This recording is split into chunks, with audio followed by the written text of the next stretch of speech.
Imagine getting slapped with a bill for $14.6 billion in back taxes. That's exactly what happened to Apple today, but don't feel too bad for them. We found out they've only been paying 0.005% on their effective corporate tax rate. Here's how this all happened.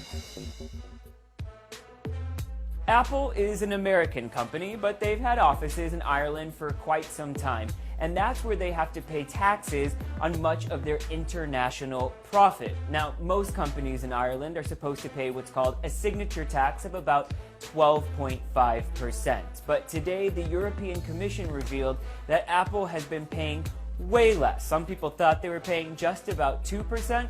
It turns out in years like 2003, Apple was paying just 1%, and in 2014, just 0.005%.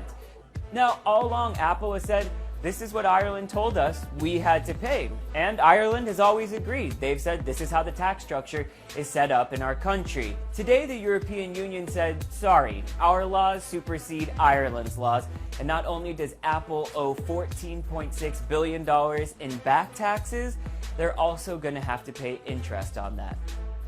Ireland doesn't want to collect that money because they don't want to lose Apple's investment in the thousands of people that Apple employ in that country, and they don't want to lose money from the other corporations who have flocked there for those low corporate taxes. Other countries in the EU like Netherlands and Luxembourg also have similar deals, and they don't want to lose out on the tax money they're collecting. The United States also doesn't want to see Apple hand over all that money to the Irish government. That's because the United States has a policy of giving companies a tax credit anytime they have to pay a foreign government a big tax like this. So this could create a huge dent in the American federal budget.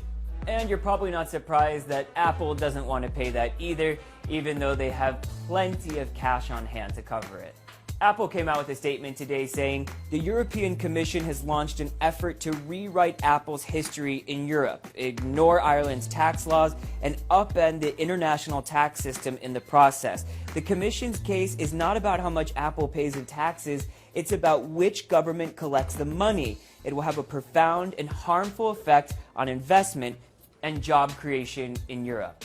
The Commissioner for Competition in the EU summed up their view pretty simply. Member states cannot give tax breaks to selected companies. This is illegal under EU state aid rules. Apple and Ireland both say that they're appealing this decision. And even though Ireland may end up with a lot more cash on the books than they had expected, long term, many people think that this could hurt Europe. Corporations could go to other countries in places like the Caribbean, the Middle East, and the Far East, where they pay even less corporate taxes.